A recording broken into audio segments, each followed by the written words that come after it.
In this idea of history British rule represented all the forces of progress and civilisation. ऐसा लगता था कि British rule represent करता है उन सब फोर्सेस को जो प्रोग्रेस और सिविलाइजेशन लाते हैं। The period before British rule was one of darkness. जब यहाँ पे ब्रिटिश रूल नहीं हुआ था तो वो पीरियड डार्कनेस, यहाँ पे डार्कनेस का मतलब है अज्ञानता, जहाँ नॉलेज नहीं थे, स्किल नहीं थी। Can such a conception be accepted today? क्या हम इस बात को मानेंगे? In any case, can be referred to any period of history as Hindu or Muslim. Did not a variety of faiths exist simultaneously in this period? सिर्फ क्या हिंदू और मुस्लिम ही थे? क्या दूसरे फेथ यहाँ पे उस समय नहीं थे? मतलब दूसरे बिलीव करने वाले नहीं, Jainism, Buddhism etcetera.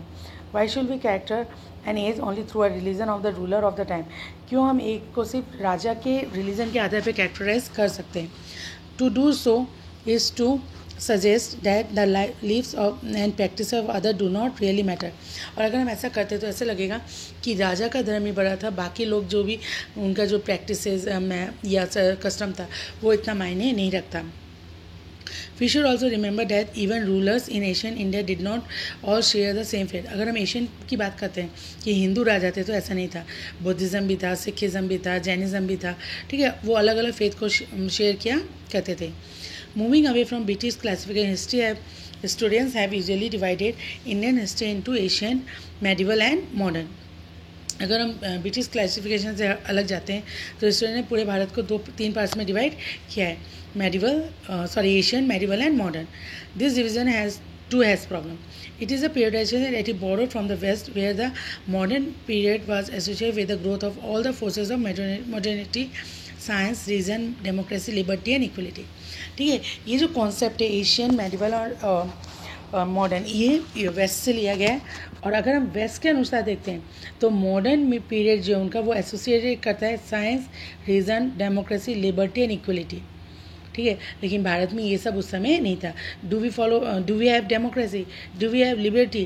Do we have equality? No. Medieval was a term used to describe a society where these features of modern society did not exist। ठीक है, वहाँ पे मेडिवल का मतलब है जब ये सारी चीज़ें वहाँ पे एग्जिस्ट नहीं करती थी। कौन सी चीज़ें? Science, reason, democracy, liberty and equality. Can be uncritically accepted this characterization of the modern period to describe the period of our study?